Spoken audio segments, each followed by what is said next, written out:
샬롬 샬롬 샬롬 샬롬. 하나님 사랑합니다. 여러분 주 안에서 사랑합니다. 오늘 학계 2장 마지막 장이네요. 학계가 1, 2장이기 때문에 함께 내용 전체 살펴보죠. 2장이 1절에서부터 23절까지 내용 주속 봅니다.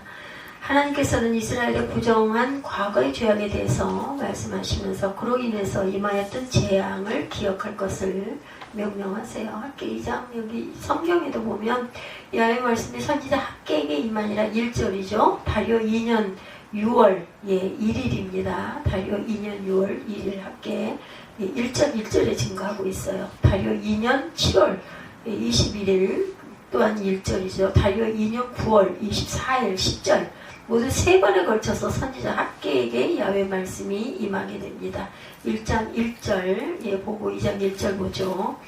1장 1절에도 다리오 왕 제2년 6째 달 그와 달 초하루에 야훼 말씀이 선지자 학계로 말미암아 스알디엘의 아들 유다 총독 스룹바벨과 여호사닥의 아들 대제사장 여호수아에게 임하니라 이르시되었고 2장 1절에도 7째 달 곧 이달 22일에 야훼 말씀이 선지자 학계에게 임하니라 이르시되 이렇게 3번에 걸쳐서 임해서 말씀하시죠. 백성이 야훼 말씀을 청종함으로 인해서 다시 그들에게 복을 내려주실 것을 약속하셨어요. 이러한 하나님의 언약은 그리스도를 보내심으로 내려주실 구원의 축복을 지향하고 있습니다. 첫째, 이스라엘의 회복 약속입니다. 내가 함께하노라 말씀하죠. 유다 백성이 스룹바벨을 중심으로 예루살렘 성전을 재건했을 때 1장 1절에 증거하죠. 그 성전은 솔로몬이 건축했던 성전에 비하면 아주 보잘 것이 없었겠죠. 그래서 솔로몬의 성전을 보았던 유다 백성들은 실망하고 울었다고 나와요. 그때 하나님께서 학계 선지자를 통해서 실망한 유다 백성들에게 용기와 위로를 주시면서 유다 백성을 향하여 스스로 굳세게 할 것을 명하시죠. 그 이유는 하나님께서 그들과 함께하여 주시겠다. 내가 있으니까 너희들 너무 예전 성전 그 아름다웠던 예루살렘 성전만 너무나 초라한 이 성전 보고 슬퍼하지 말라 위로하셨겠죠. 성전의 의미는 하나님께서 이스라엘 중에 함께 거하심을 얘기합니다. 지금도 성전하면 우리 하나님께서 계시는 성령께서 계시는 곳이다 이런 마음이 드는 것과 똑같겠죠. 성전이 화려하지 않고 초라하더라도 하나님께서 함께하여 주시겠다는 약속만 있으면 우리가 실망할 필요가 없어요. 함께하심의 약속입니다. 여호수아 1장 9절이죠. 내가 네게 명령한 것이 아니냐. 강하고 담대하라. 두려워하지 말라. 놀라지 말라. 내가 어디로 가든지 내 하나님 야훼가 너와 함께 하느니라 하시니라. 이스라엘께 함께 하시는 주님입니다. 출애굽기 3장 12절에 하나님이 이르시되 내가 반드시 너와 함께 있으리라. 내가 그 백성을 애굽에서 인도하여 낸 후에 너희가 이 산에서 하나님을 섬기리니 이것이 내가 너를 보낸 증거니라 이렇게 말씀합니다. 영광으로 충만케 된 성전에 대해서 하나님께서는 이스라엘이 출애굽할 때 하나님께서 그들과 맺으신 언약의 말씀과 하나님의 신이 그들 중에 머물러 있음을 말씀하시면서 두려워하지 말 것을 명하시죠. 하나님께서는 이스라엘을 출애굽시키시고 맺으신 언약의 내용은 하나님께서 이스라엘을 자기 백성으로 삼으시고 그들의 하나님이 되어주시겠다 이런 말씀을 하세요. 본문에 하나님께서 이스라엘 백성에게 두려워하지 말 것을 명하시면서 조금 있으면 하나님께서 하늘과 땅과 바다와 육지를 진동시킬 것이라고 하셨는데 이는 하나님께서 영광 중에 임하심의 징조다. 야훼의 영광이 충만하다고 출애굽기 40장 35절에 모세가 회막에 들어갈 수 없었으니 이는 구름이 회막 위에 덮이고 야훼의 영광이 성막에 충만하여져 있기 때문에 못 들어갔다는 거예요. 주께서 성전에 임하시죠. 말라기 3장 1절입니다. 만군의 야훼가 이르노라. 보라 내가 내 사자를 보내리니 그가 내 앞에서 길을 준비할 것이요 또 너희가 구하는 바 주가 갑자기 그의 성전에 임하시리니 곧 너희가 사모하는 바 언약의 사자가 임하실 것이라. 말라기 3장 1절 내용입니다. 이전 영광보다 큰 나중의 영광에 대해서 하나님께서 유다 백성에게 더 큰 영광이 성전에 임하게 될 것을 말씀하시면서 평강을 주시겠다고 그러시죠. 평강에 그러신 하나님께서 자기 백성에게 평강을 주시겠다는 약속은 이스라엘과 맺으신 언약의 핵심 내용이기 때문이다. 2절 조금 보면서 읽으면서 가죠. 2절에 너는 스알데의 아들 유다 총독 스룹바벨과 여호사닥의 아들 대제사장 여호수아와 남은 백성에게 말하여 이르라. 너희 가운데 남아있는 자 중에 이 성전의 이전 영광을 본 자가 누구냐? 이제 이것이 너에게 어떻게 보이느냐? 이것이 너희 눈에 보잘것없지 아니하냐? 그러나 야훼가 이르노라. 스룹바벨아 스스로 굳세게 할지어다. 여호사닥의 아들 대제사장 여호수아야 스스로 굳세게 할지어다. 야훼 말이니라. 이 땅 모든 백성아 스스로 굳세게 하여 일할지어다. 내가 너희와 함께하노라. 만군의 야훼 말이니라. 굳세게 하라고 말씀하죠. 5절에 너희가 애굽에서 나올 때 내가 너희와 언약한 말과 나의 영이 계속하여 너희 가운데 머물러 있나니 너희는 두려워하지 말지어다. 만군의 야훼가 이같이 말하노라. 조금 있으면 내가 하늘과 땅과 바다와 육지를 진동시킬 것이요 또한 모든 나라를 진동시킬 것이며 모든 나라의 보배가 이르리니 내가 이 성전에 영광이 충만하게 하리라. 만군의 야훼 말이니라. 영광이 충만하게 한다고 말씀하죠. 7절에 은도 내 것이고 금도 내 것이라. 만군의 야훼 말이라. 그렇죠. 모든 게 다 하나님 건데 이 성전의 나중 영광이 이전 영광보다 크리라. 만군의 야훼 말이니라. 내가 이곳에 평강을 주리라. 만군의 야훼 말이니라. 10절입니다. 다리오 왕 제2년 9째 달 24일에 야훼 말씀이 선지자 학개에게 임하니라. 이르시되 만군의 야훼가 말하노니 너는 제사장에게 율법에 대하여 물어 이르기를 사람이 옷자락에 거룩한 고기를 쌓는데 그 옷자락이 만일 떡에나 국에나 포도주에나 기름에나 다른 음식물에 닿았으면 그것이 선물이 되겠느냐라. 학개가 물으며 제사장이 대답하여 이르되 아니니라 하는지라. 부정한 거죠. 학개가 이르되 시체를 만져 부정하여진 자가 만일 그것들 가운데 하나를 만지면 그것이 부정하겠느냐 하니 제사장이 대답하여 부정하리라 하더라. 14절에 이 학개가 대답하여 이르되 야훼 말씀에 내 앞에서 내 백성이 이러하고 이 나라가 이러하고 그들의 손의 모든 일도 그러하고 그들이 거기에 드리는 것도 부정하리라. 이제 원하건대 너희는 오늘부터 이전 곧 야훼 전에 도리에 놓이지 아니하였던 때를 기억하라. 19절에도 말씀합니다. 그때는 20고루 곡식더미에 이른즉 10고루 뿐이었고 포도즙 틀에 50고루를 기르러 이른즉 20고루 뿐이었었느니라. 만군의 야훼가 말하노라. 내가 너희 손으로 지은 모든 일의 곡식을 마르게 하는 재앙과 깐부기 재앙과 우박으로 쳤으나 너희가 내게로 돌이키지 아니하였느니라. 너희는 오늘 이전을 기억하라. 9째 달 24일 곧 야훼 성전지들을 쌓던 날부터 기억하여 보라. 19절입니다. 곡식 종자가 아직도 창고에 있느냐? 포도나무, 무화과나무, 석류나무, 감람나무에 열매가 맺지 못하느니라. 그러나 오늘부터는 내가 너에게 복을 주리라. 그달 24일에 야훼 말씀이 다시 학개에게 임하니라. 이르시되 너는 유다 총독 스룹바벨에게 말하여 이르라. 내가 하늘과 땅을 진동시킬 것이요 여러 왕국들의 보좌를 엎을 것이요 여러 나라의 세력을 멸할 것이요 그 병거들과 그 탄자를 엎드러뜨리리니 말과 그 탄자가 각각 그의 동료의 칼에 엎드러지리라. 만군의 야훼가 말하노라. 스알델의 아들 내 종 스룹바벨아 야훼가 말하노라. 그날에 내가 너를 세우고 너를 인장으로 삼으니 이는 내가 너를 택하였음이니라. 만군의 야훼 말이니라. 스룹바벨을 택하였다라고 말씀하고 계시네요.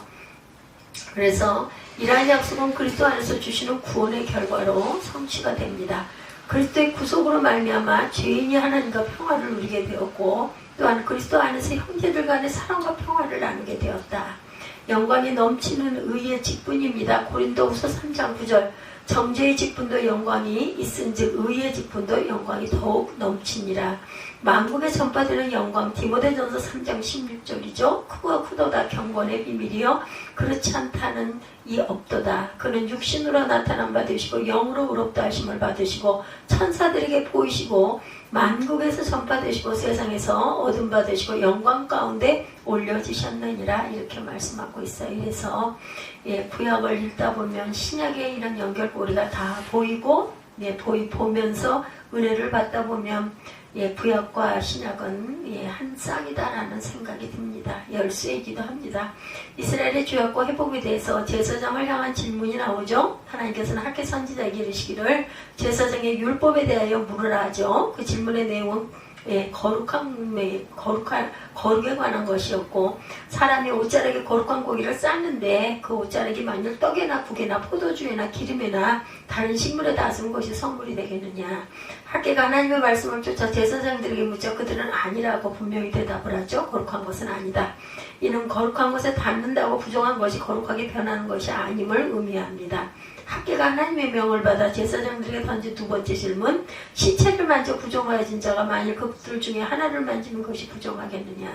그렇죠. 제사장들 그 질문에 대해 그렇다. 제사장들의 대답은 율법적으로 합당한 것이었습니다. 하나님께서 제사장들에게 질문하신 것은 이스라엘 백성이 부정함을 말씀하시기 위함이에요. 너희도 그런 것에 닿았으니 너희도 부정한 거 아니냐인 거죠. 거룩하게 속된 것을 분별하는 자, 레위기 10장 10절입니다. 그리하여야 너희가 거룩하고 속된 것을 분별하며 부정하고 정한 것을 분별한다. 또 나 야훼가 모세를 통하여 모든 규례를 이스라엘 자손에게 가르치리라. 주의 규례로 재판하는 자 에스겔 44장 24절입니다. 송사하는 일을 재판하되 내 규례들을 재판할 것이며 내 모든 정한 절기에는 내 법도와 율례를 지킬 것이며 또 내 안식일을 거룩하게 할 것이다 말씀하죠. 그래서 부정한 이스라엘 백성들입니다. 하나님께서 이스라엘을 향하여 부정하다고 말씀하신 것은 그들이 하나님의 법을 어기고 우상을 숭배하는 등의 가증한 일을 일삼았기 때문이다. 이스라엘 이방인들에게 섬기는 우상을 숭배하는 것은 단순한 종교적인 면으로만 국한된 것이 아니죠. 모든 개인의 삶과 사회생활에 직접적인 영향을 미쳤던 것이다. 하나님께서 자신의 거룩하신 뜻에 근거하여 이스라엘 백성이 지켜야 할 개인 윤리와 사회 윤리를 제정하여 주셨어요. 이 법이 율법인데 그 안에는 하나님의 공의와 사랑이 내포되어 있었습니다. 근데 우상을 숭배하는 이스라엘 백성은 이방 문화의 관습을 쫓아 부정하게 행함으로 하나님께 범죄해요. 율법을 듣지 않습니다. 잠언 28장 9절에 사람이 귀를 돌려 율법을 듣지 아니하면 그의 기도도 가증하니라. 손에 피가 가득하다. 이사야 1장 15절입니다. 너희가 손을 뗄 때 내가 내 눈을 너희에게서 가리고 너희가 많이 기도할지라도 내가 듣지 아니하리니 이는 너희의 손에 피가 가득함이라. 이런 손을 가지고 기도해봐야 하나님이 받지 않으신다. 오늘부터는 내가 너희에게 복을 주리라 말씀하죠. 예, 아까 우리 읽은 부분에 나와 있어요. 하나님께서는 이스라엘 백성에게 야훼 전에 돌이 위에 놓이지 않았던 때를 추억하라고 말씀합니다. 이는 이스라엘 백성이 이방 나라의 포로로 잡혀 있다가 예루살렘으로 귀환하여 하나님의 말씀을 어기고 성전을 재건하지 않음으로 인해서 하나님께서 내리셨던 재앙을 기억하라는 뜻. 이는 그들이 궁핍함으로 인하여 성전 재건을 못한다고 핑계댔지만 사실은 그들이 하나님 말씀에 불순종하였기 때문에 그와 같은 궁핍이 임하였던 것이다. 참 이거 보면요, 그죠? 예, 하나님 뜻이 어디에 있는지를 우리가 참 알기가 어렵습니다. 하나님께서 유다 백성이 학계 선지자의 예언을 듣고 회개하여 성전을 재건하기로 마음먹었을 때 비로소 복을 내려주실 것을 약속합니다. 그들이 하나님께 불순종할 때는 언약에 따라 화가 임하였지만 그들이 하나님의 말씀에 순종할 때 복을 내려주시며 하나님의 사랑과 자비다. 주를 의지하는 자가 받을 복에 대해서 시편 84편 12절에 만군의 야훼여 주께 의지하는 자는 복이 있나이다. 순종하는 자가 받을 복입니다. 신명기 28장 2절에 내가 네 하나님 야훼 말씀을 청종하면 이 모든 복이 내게 임하며 내게 이르리니. 스룹바벨에 증거된 말씀이에요. 멸망당할 열방의 세력입니다. 하나님께서는 학계 선지자에게 스룹바벨에 대하여 증거하라고 명하시면서 하늘과 땅을 진동시킬 것을 예언하시죠. 하늘과 땅이 진동한다는 표현은 하나님께서 임재하실 것임을 의미합니다. 하나님께서는 자신이 영광 중에 임재하셔서 열국의 보좌를 엎으실 것임을 예언하고 하나님께서 열방들을 멸하실 때 그들 스스로 싸워서 자멸하도록 하실 것을 약속합니다. 그 병거들과 그 탄자를 엎드러뜨리니 말과 그 탄자가 각각 그 동무의 칼에 엎드러질 것이다. 이스라엘을 대적하던 열방들에 대한 하나님의 심판은 곧 하나님께서 이스라엘을 구원하실 것을 약속합니다. 예, 동무끼리 칼로 칩니다. 사사기 7장 22절에 300명이 나팔을 불 때에 야훼께서 그 온 진영에서 친구끼리 칼로 치게 하심으로 적군이 도망하여 스레라의 그 벳시다에 이르고 또 답밭에 가까운 아벨 무홀라의 경계에 이르렀다. 이렇게 얘기하고 있습니다. 사사기 7장 20절에 서로 칼로 쳐요. 자기들끼리 쳐가지고 멸망당하죠. 주의 복병이 대적을 칩니다. 역대 20장 22절에 그 노래와 찬송이 시작될 때 야훼께서 복병을 두어 유다를 치러온 암몬 자손과 모압과 세일산 주민들을 치게 하심으로 그들이 패하였으니 병거와 군대를 바다에 던지십니다. 출애굽기 15장 4절에 그가 바로의 병거와 그의 군대를 바다에 던지시니 최고의 지휘관들의 홍해에 잠겼고 깊은 물이 그들을 덮으니 그들이 돌처럼 깊음 속에 가라앉았도다. 하나님께 택함받은 스룹바벨, 하나님께서는 스룹바벨을 향하여 내 종이라고 선언하죠. 여기에는 구속사적인 깊은 의미를 담고 있는데, 스룹바벨은 성전을 재건하는 일을 맡은 유다 총독으로 유다의 왕이신 그리스도를 예표하는 인물이었다는 것. 스룹바벨이 하나님께서 그를 택하시고 인을 삼으시겠다고 약속하셨는데, 이는 그를 통하여 이스라엘 백성을 회복시킬 것임을 의미합니다. 스룹바벨은 다윗의 자손으로 장차 오실 다윗의 자손 예수 그리스도를 예표하는 인물이라는 점에서 스룹바벨에 대한 이러한 약속은 이스라엘의 구속에 대한 언약이었다. 도장같이 팔아주신다 그러죠. 아가 8장 6절에 너는 나를 도장같이 마음에 품고 도장같이 팔에 두라. 사랑은 죽음같이 강하고 질투는 수월같이 잔인하며 불길같이 일어나니 그 기세가 야훼의 불과 같으니라. 주의 오른손의 인장 반지에 대해서 에레미야 22장 24절에 야훼 말씀이니라. 나의 삶으로 맹세하노니 유다왕 야훼김이 아들 고니야가 나의 오른손의 인장 반지를 할지라도 내가 빼어서 내 생명을 찾는 자의 손과 내가 두려워하는 자의 손 곧 바벨론의 왕 느부갓네살의 손과 갈대인의 손에 줄 것이라. 이스라엘이 죄악을 범하였음에도 불구하고 하나님께서는 주권적인 은혜로 그들을 구속하셨음을 본문은 증거합니다. 성도는 이러한 하나님의 은혜로 말미암아 구속을 받은 자로 하나님의 주권과 은혜에 감사하며 하나님의 구속 역사의 도구로 사명을 잘 감당하여야 하겠다. 예, 땅과 하늘을 진동시키시는 야훼, 오늘 본문이 6절에서 9절 말씀이에요. 예, 2장 6절에서 9절 보죠. 만군의 야훼 이같이 말하노라. 죽음 있으면 내가 하늘과 땅과 바다와 육지를 진동시킬 것이요 또 모든 나라를 진동시킬 것이며 모든 나라의 보배가 이르르니 내가 이 성전의 영광이 충만하게 하리라. 만군의 야훼 말이니라. 은도 내 것이요 금도 내 것이라. 만군의 야훼 말이니라. 이 성전의 나중 영광이 이전 영광보다 크리라. 만군의 야훼 말이니라. 내가 이곳에 평강을 주리라. 만군의 야훼 말이니라. 아멘. 평강을 주겠다고 말씀하죠. 예, 그래서 오늘 본문을 통해서 하나님께서 우리에게 주시는 말씀이 어떤 말씀인지 함께 봅니다.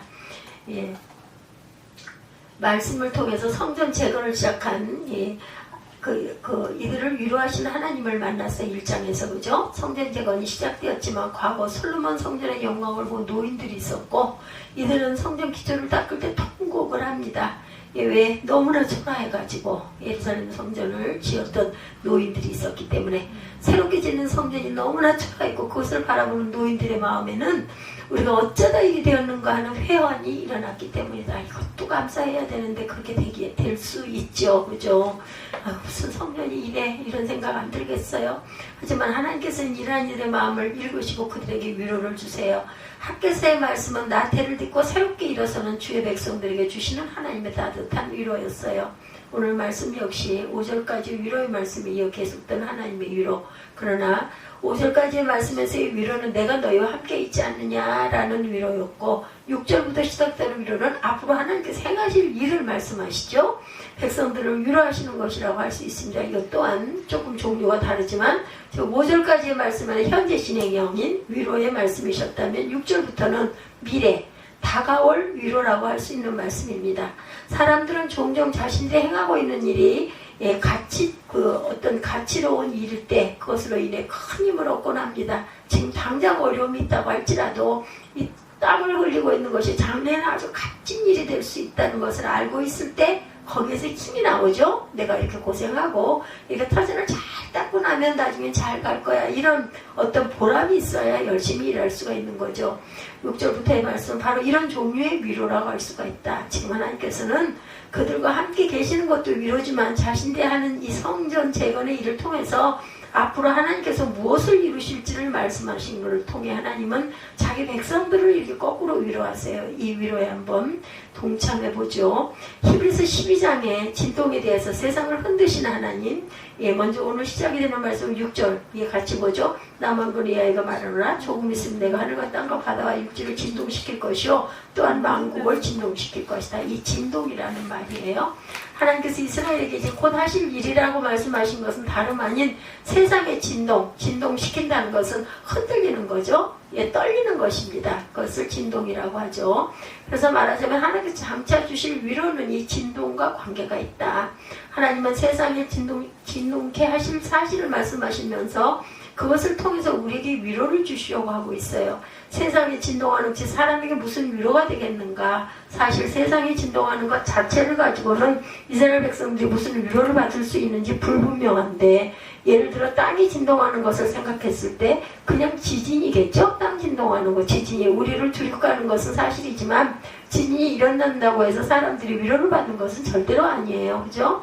그래서 하늘과 땅과 바다와 육지가 진동한다 했을 때 중요한 것은 흔들린다는 사실 자체가 아니고, 더 중요한 것은 이 현상이 어떤 의미를 내포하고 있는가, 흔들림이 의미하는 바가 사람들에게 위로가 되느냐는 겁니다. 신학사전에 진동하다, 리아시예요. 리아시 라는 단어의 의미를 찾아보면 설명이 이렇게 되어 있어요.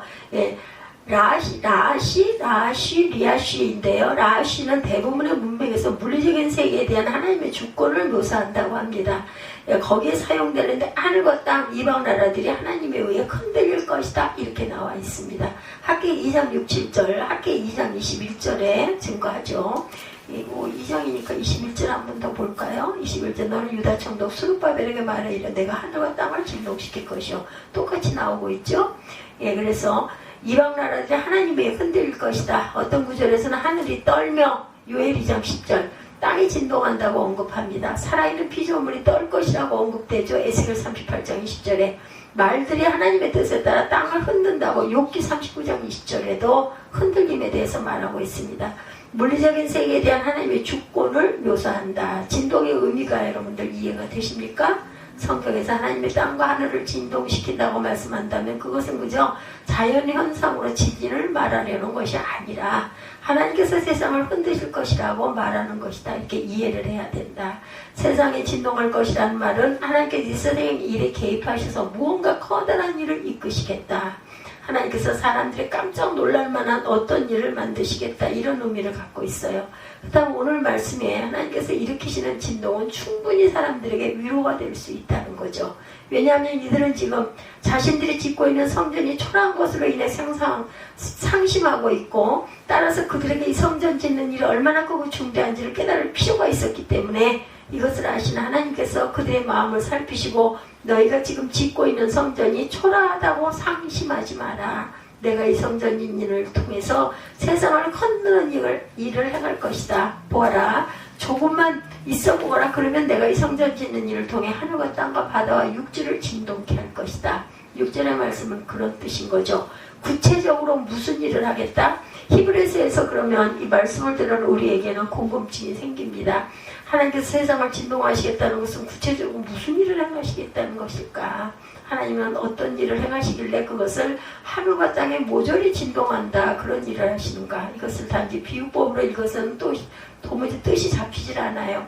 이 말씀에 대한 주석, 이 말씀이 무슨 뜻인지에 대한 뜻풀이가 필요한데, 하나님께서 하늘과 땅을 진동케 하신다는 것이 구체적으로 무슨 일을 행하시겠다는 것인가? 성경을 통해서 한번 봅니다.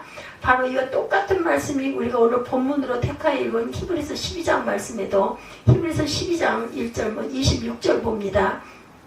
그때는 그 소리가 땅을 진동하였거니와 이제는 약속하여 가라사대 내가 또 한 번 땅만 아니라 하늘도 진동시키리라 하셨느니라, 이렇게 말씀하고 있어요. 먼저 첫 번째 진동은 그때는 그 소리가 땅을 진동하였거니와, 즉 땅을 진동하는 것에 대해 말합니다. 그런데 그 앞부분을 읽어보면 그때는 일이라고 언급한 것은 이스라엘이 시내산에서 율법을 받은 때를 가리킨다는 것을 알 수가 있어요. 그러니 그때의 소리가 진동을 했다, 땅을 진동했다는 말을 그대로 읽으면 하나님께서 율법을 반포하실 때 세상이 진동한 거예요. 예, 이렇게 말할 수가 있죠. 근데 재미있는 것은 12장 26절에 말씀이 신에서만을 말하고 있지는 않다는 것. 분명히 이 말씀에는 그때는 그 소리가 땅을 진동했다라고 하면서 내가 또 한 번 땅만 아니라 하늘도 진동할 것이라는 말씀이 덧붙여져 있습니다. 말하자면 히브리서 12장 말씀에 의하면 시내산에서 하나님의 율법이 반포되었을 때는 땅만 진동했다. 그러나 히브리서는 연이어 또 한 번 땅만이 아니라 하늘도 진동할 것, 즉 시내산의 율법 반포 이후에 그보다 더 크게 하늘까지도 진동할 때가 이를 것이라는 말씀. 율법이 반포될 때는 땅이 진동하는 정도였는데 이제 그보다 더 큰 어떤 때가 올 것이고 히브리서는 우리에게 그 때를 알려줍니다. 예. 그러면 여기 히브리서의 말씀을 염두에 둔 채로 다시 오늘 본문을 함께 말씀을 보도록 하죠. 우리가 처음에는 그 진동하는 것이 하늘인지 땅인지 대해서 별로 생각하지 않았는데 함께 본문을 보면 이날의 진동은 분명히 하늘을 포함하는 진동이라는 것을 6절에서 남한군의 야훼가 말하노라 조금 있으면 내가 하늘과 땅과 바다와 육지를 진동시킬 것이요. 이 말씀을 단지 하늘이 같이 나온다고 해서 무조건 히브리서와 연결하는 것은 곤란하고 다른 성경에도 땅뿐 아니라 하늘도 진동한다는 말씀들이 여럿 있어요. 사사기 5장 4절, 사무엘하 22장 8절, 시편 68편 8절, 이사야 13장 13절, 요엘 2장 10절, 그리고 3장 16절, 그리고 학계 본문 히브리서 10장 같이 다 땅과 하늘이 진동한다. 우리가 오늘 학계서 말씀을 히브리서와 연결해서 생각해야 하는 중요한 이유는 학계서의 말씀이 히브리서가 다루고 있는 주제와 정확하게 일치하기 때문이다. 그래서 신약과 구약은 꼭 짝이 있다는 거, 그것을 살펴보려고 하는데 먼저 한마디로 답을 말해두자면 히브리서는 옛 시대와 새 시대의 예배를 비교하면서 이 말씀을 하고 있습니다. 학계서는 정확한 옛 성전과 새 성전을 대비 말씀하고도 연결이 되죠. 성전이니까. 그래서 학계서에서 하나님의 내가 땅뿐 아니라 하늘도 진동시키겠다고 하신 말씀은 히브리서 해석 안에서 읽어야 된다. 이것을 조금 생각해보면 언제 하늘이 진동해요? 히브리서 12장으로 와서 그렇다면 히브리서가 말한 그때에는 의 일과 이제는의 일이 어떤 것인지 살펴봅니다. 12장 18절부터 시작되는 말씀, 히브리서는 두 예배를 비교하고 있는데 18절에 기술하고 있는 말씀은 시내산의 정경, 너희의 이런 곳은 만질만한 불붙는 산과 흑운과 흑암과 폭풍과 나팔 소리야 말하는 소리가 아니라 이 장면은 시내산입니다. 불붙는 산, 흑운, 흑암, 폭풍, 나팔 소리는 이스라엘 백성들이 율법을 받을 때 하나님께서 계시던 시내산에 있었던 현상, 즉 이스라엘이 만났던 첫 번째 방식은 하나님의 접견. 이때 하나님을 만나는 방식은 19절, 20절, 21절에 보니까 말씀하고 있죠. 어떻게 만난다고 그러고 있어요. 그 소리를 듣는 자는 더 말씀을 하시기를 구합니다. 이는 돌로 침을 당하리라는 면을 견디지 못함이라. 그 보이는 바가 이렇게 무서워 모세도 내가 심히 두렵고 떨린다 하였다. 무서움, 두려움, 떨림, 정말 전심으로 하나님께서 더 이상 말씀하시지 않았다면 좋겠다. 이거 시내산에서 이스라엘 백성들이 하나님을 만나는 방식. 또 보았던 26절에도 보면 그 소리가 땅을 진동하였거니와 이때가 언제인지 확실히 알 수가 있는가. 그때는 바로 시내산 이스라엘이 하나님께 율법 받고 하나님을 제대로 배우지 못하고 두려움에 덜덜 떨고 예배하던 때 어떻게 쳐다봐요. 막 진동하고 막 연기가 피고 겁이 나죠. 그래서 하나님이 더 이상 말씀하지 않았으면 좋겠다 하면서 하나님을 만나던 때 그때라는 겁니다. 그리고 이제 22절 말씀에 그러나 너희가 이른 곳은 이라고 시작합니다. 여기 너희는 말할 것도 없이 히브리서의 수신자들이에요. 신약교회 성도들. 히브리서는 구약의 시내산과 비교하면서 하지만 너희가 지금 이룬 것은 다르다라고 말합니다. 자, 그러면 신약교회 성도들이 이룬 것은 어딘가 말씀 속에서 보죠. 그러나 너희가 이룬 것은 시온산과 살아계신 하나님의 도성인 하늘의 예루살렘과 천만 천사와 하늘에 기록한 장자들의 총회와 교회와 만민의 심판자이신 하나님과 및 온전케 된 의인의 땅들과 새 언약의 중보이신 예수와 및 아벨의 피보다 더 낫게 말하는 뿌리 핀이라고 얘기하고 있죠. 신약교회 성도는 어디에 이르러요? 시내산이 아니라 시온산, 땅이 아니라 어디요? 하늘의 예루살렘, 시내산의 운집한 이스라엘이 아니라 천만 천사와 하늘에 기록된 장자들의 총회, 그리고 나아가 하나님 그분 새 언약의 중보이신 누구? 예수님이세요. 예수님. 히브리서에서는 예수님을 가리키고 있습니다.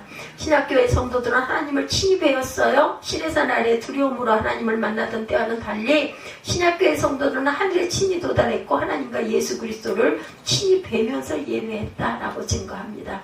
이것은 무엇이라고 한 것인가요? 그것은 그때는 그 소리가 땅을 진동하였거니와 이제는 약속하여 가라사대 내가 또 한 번 땅만 아니라 하늘도 진동하리라 하셨느니라 라고 한 건 여기서 증명이 된다는 거죠.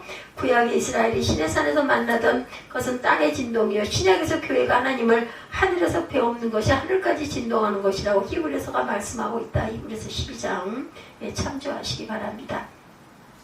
학계서에서 말씀된 일, 성전을 통한 구속 역사의 진전, 새 언약의 시대를 바라봄. 그렇다면 학계서의 사람들은 무엇을 짓고 있는 것인가? 히브리서의 말씀을 이해하지 못하면 왜 오늘 본문 9절에 하나님의 이전의 나중 영광이 이전 영광보다 더 그러하다라고 하셨는지 결코 이해할 수가 없어요.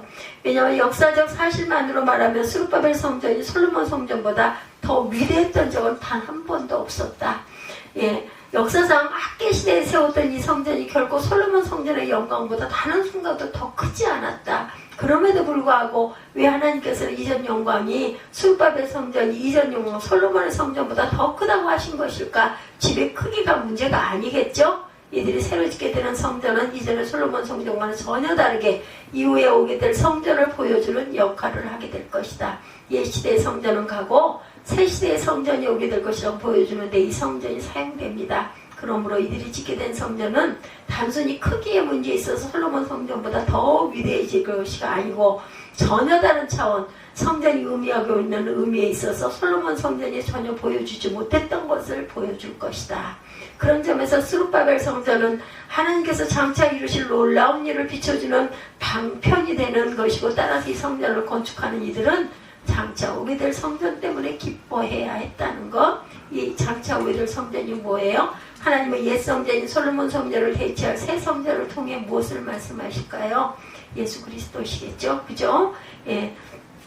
하나님은 옛 성전인 솔로몬 성전을 대체할 새 성전을 통해서 포로로부터 돌아온 사람들이 세우게 될 성전으로 하여금 구약의 집 성전이 무너지고 장차 오게 될 영원한 성전, 하나님의 참 성전이신 그리스도를 바라보게 하신 것입니다. 그래서 마가복음 14장 58절에 우리가 그의 말을 들으니 손으로 지은 이 성전을 헐고 손으로 짓지 아닌 다른 성전을 사흘에 지으리라 하였더라. 그게 바로 예수님이 말씀하신 부활입니다. 근데 어떻게 이 40년 동안 지은 것을 사흘 만에 짓는다고 하느냐? 저건 거짓말쟁이다. 그렇게 해서 십자가에 못 박아 돌아가게 하죠. 그리스도께서 장래에 좋은 일의 대제사장으로 오사 손으로 짓지 아니한 창조에 속하지 아니한 더 크고 온전한 장막으로 말미암아 히브리서 9장 11절에 이렇게 증거합니다. 학계시대 이들이 지은 성전은 단순히 돌 성전이 아니었고 지금 하나님의 구속 계획의 아주 커다란 한 면을 바라보고 있다. 옛 시대가 끝나고 새 시대가 올 것이라는 것, 옛 예배가 끝나고 새 예배가 시작될 것이라는 것, 돌 성전은 무너지고 참 성전이신 그리스도께서 성전이 되실 것이라는 것, 그들은 바로 이것을 보여주는 집을 짓고 있었던 것이라는 거예요. 진동치 않을 것을 바라보라. 하나님의 말씀 곧 우리가 궁극적으로 바라보아야 할 것은 이전의 옛 성전이 아니라 장차 올 새 성전이라는 거, 예수 그리스도시죠. 진동치 않을 것을 바라보라. 학계시대의 백성들 이 사실을 바라보고 진동할 것을 바라보지 말고 진동치 않을 것을 바라보아야 했다는 것입니다. 진동할 땅의 건물들을 보는 대신 눈을 들어 진동치 아니할 영원하신 그리스도를 바라보아야 한다. 히브리서 12장 17절에 왜 땅이 진동하는 것을 떠나 하늘까지도 진동해야 한다고 말하고 있는가? 이 또 한 번이나 하시면 진동치 아니라는 것을 영존케 하기 위하여 진동할 것들 곧 만든 것들이 변동될 것을 나타내십니다. 히브리서 말씀은 옛 시대와 새 시대, 옛 예배와 새 예배를 설명하고 있어요. 이렇게 옛 것과 새 것을 설명하고 난 후에 하나님께서 하늘과 땅 모두를 흔드시는 이유를 진동치 않는 것을 영존케 하기 위하여 진동할 것들을 흔들고 계신다. 막 그렇게 말씀하죠. 영원한 것을 드러내기 위하여 영원하지 않은 것을 부수는 일을 한 것이다. 솔로몬 성전 그 자체가 아름답고 완벽한 하나님의 집이었지만 이 집이 계속해서 존속될 수는 없어요. 교회는 구약의 외형적 아름다움에 머물러 있어서는 안 되고 하나님의 계획에 의해서 그것은 영원한 것이 아니라 진동할 것이었기 때문이다. 흔들려서 깨부숴 버려야 할 것. 참 성전은 그리스도이시기 때문에 그러므로 옛 성전이 부서지고 새 성전이 설 것이다. 바로 이것 영원하지 않은 옛 성전이 부서지고 영원한 새 성전은 세워질 것이라는 사실을 보여주는 것이 지금 학계시대 때 사람들이 건축하고 있는 이 초라하다고 얘기하는 이 성전이다. 그러나 이 성전조차도 영원한 성전은 아니다. 진짜 참 성전은 이후에 오실 것이다. 성전은 그리스도로 나아가서는 교회이죠. 그리스도시고 나아가서는 교회이다. 히브리서가 어떻게 결론을 맺어요? 28절을 보면 그러므로 우리가 진동치 못할 나라를 받았은즉 은혜를 받자 이로 말미암아 경건함과 두려움으로 하나님을 기쁘시게 섬길지니 이렇게 끝이 납니다. 우리가 진동치 못할 나라를 받았다는 것, 진동하는 돌 성전을 무너뜨리고 새롭게 서게 된 진동치 못할 나라는 교회이다. 거기 히브리서 서신을 받고 있었던 신약교회의 사람들, 참 성전이신 그리스도와 또 그 성전 그리스도를 통해 성전이 되어가는 교회, 이것이 진동치 못할 나라다. 그러므로 우리는 진동하고 없어질 것을 바라보는 대신 진동치 않을 그리스도를 바라볼 줄 알아야 되겠다.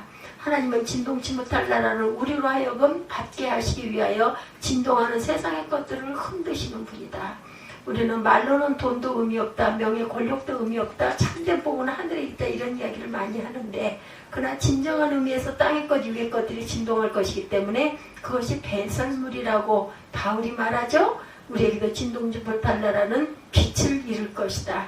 교회가 하나님께 예배하며 참되신 하나님이 그 중에 계시지 않고 다른 진동할 것들이 하나님의 자리를 차지한다면 우리는 진정한 새 시대의 사람들로 살아가지 않고 있는 것이라는 것을 잊지 말아야겠다. 우리는 참 성전인 그리스도를 받았고 진동치 못할 나라인 교회에 속한 저와 여러분들, 그렇다면 우리의 마음이 참으로 진동치 않는 여기에 머물러 있어야 하지 않겠는가. 세상의 모든 일학보다 하나님 전에 문지기로 사는 것이 더 좋다 말씀에 있죠. 고백하는 저와 여러분들, 이 말씀을 꼭 기억하시기 바랍니다. 그러므로 우리가 진동치 못할 나라를 받았은즉 은혜를 받자 이로 말미암아 경건함과 두려움으로 하나님을 기쁘시게 섬길지니라. 그래, 염려치 말라 그러시죠. 이렇게 진동치 않을 나라를 받은 이들은 하나님께서 이 나라를 위하여 행하시는 일을 바라보고 기뻐할 수 있을 것이다. 하게스에서 하나님께서 땅과 하늘을 진동시키는 결과로 나타나 있는 것들은 잘 살펴보면 재물입니다. 7절에 하나님은 만국을 진동하는 일을 통해 열국이 재물을 가지고 나올 것이다 이렇게 말씀하고, 8절의 말씀에는 이 만국이 보배를 가지고 오는 것이 사실은 하나님께서 주신 것임을 알 수 있어요. 8절에서 만국의 보배를 설명할 때 하나님은 은도 내 것이요 금도 내 것이다 이렇게 말씀하시죠.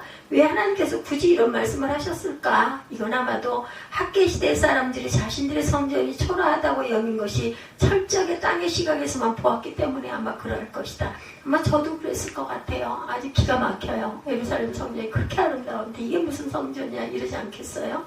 그들의 성전은 솔로몬 시대만큼 크고 화려하게 짓지 못했던 것은 그들의 솔로몬 시대만큼의 힘과 재물을 갖고 있지 못했기 때문에 그럴 수밖에 없었지만, 하나님은 은도 내 것이고 금도 내 것이라고 말씀하십니다. 무슨 뜻이에요? 이것이 문제가 되지 않는다는 거죠. 마음만 먹으면 온 세계로부터 불을 공수해 올 수도 있다는 거 뭐는 못하겠어요, 하나님, 그죠? 그러므로 지금 이들이 솔로몬 성전과 같은 화려한 성전을 짓지 못하는 것은 전혀 능력의 문제가 아니고 하나님은 이 모든 것을 능히 하실 수 있는 분이다. 따라서 진동치 못할 나라를 받은 이들은 세상에 없음에 대해 두려워하지 않아도 된다. 우리가 돈이 없고 능이 없고 권력이 없고 세상적 배경이 없다 한들 우리에게 무슨 그게 큰 문제이겠느냐. 하나님 모든 것의 주인이시기 때문에 우리에게 굳이 그것들을 몰아주시지 않는 것은 그것들이 중요하지 않기 때문일 뿐이다.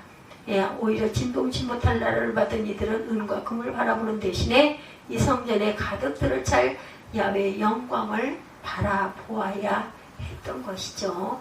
여러분들, 야훼의 영광이 귀하겠어요? 은과 금과 부가 귀하겠어요? 야훼의 영광이 귀하죠. 야훼의 영광만 있다면 모든 것들이 한순간에, 그죠? 만들어질 수도 있기 때문에 우리는 그것을 바라보고 열심히 살아가는 저와 여러분들이 되시기를 주님의 이름으로 축복합니다.